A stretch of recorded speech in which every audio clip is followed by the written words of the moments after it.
Hi, Shep Hyken here, customer service and experience expert, and today I'm going to discuss a technique on how to handle difficult customers.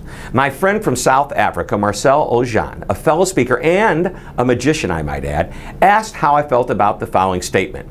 If the customer you're serving thinks that they can do your job better than you, then you have a customer service problem.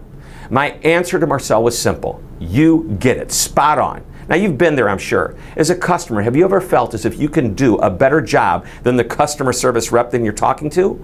Unfortunately, we sometimes encounter customer support reps as well as salespeople and others with customer-facing responsibilities who aren't properly trained, or maybe they're new and they don't have the experience or the knowledge to make good decisions, or they could just be having a bad day.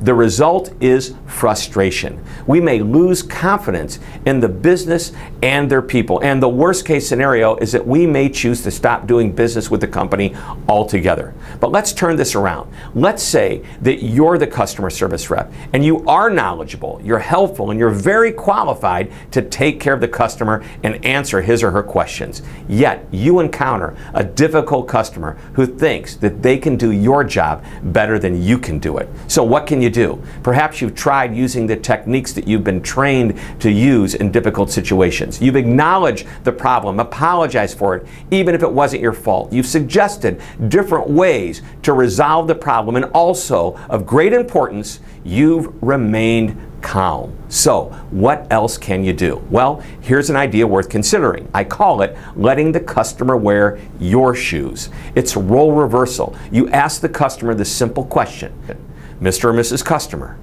I want you to help me understand what you think a reasonable solution might be. So imagine the roles here are reversed. If I was your customer and I came to you with this problem, what do you think would be a reasonable way to resolve this issue? The powerful technique is not meant to be used at the beginning of a conversation. No, this is when you're having a difficult time with a customer and virtually everything you suggest isn't good enough. Now, be warned that this technique has a little risk to it. Even though it's a hypothetical situation, you're putting a lot of control in the customer's hands. That said, it can help diffuse some of the anger, and sometimes it helps the customer realize that their demands may be a little extreme. So, keep this technique in your hip pocket for the next time you feel like you've exhausted all reasonable responses to your unhappy or angry customers. It may be just what you need to resolve that customer's problem. Well, I hope you enjoyed this short lesson. Please be sure to visit my website, which is www.hyken.com. There you'll find more information about my speaking programs as well as customer service articles that you can read and share with your colleagues. Thank you very much for tuning in. This is Shep Hyken reminding you to always be amazing.